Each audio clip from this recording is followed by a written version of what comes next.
কৃষক পরিবারে তার জন্ম। অভাব দরিদ্র সংগ্রামের মধ্যেই কেটেছে তার শৈশব। তবে ছোটবেলা থেকে ভালোবাসতেন বই, বিশেষ করে গুলশান নন্দন উপন্যাস।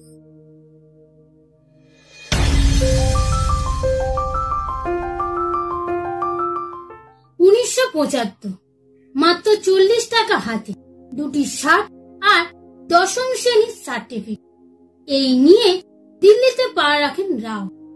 কিন্তু মাঝপথে অর্থের অভাবে কিছুদিন ভোপালে শ্রমিকের কাজ করেন তিনি। তারপর আবার পাড়ি দেন দিল্লির পথে।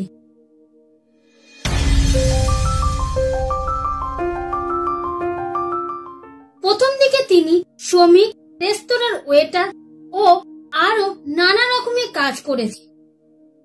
কিন্তু 1977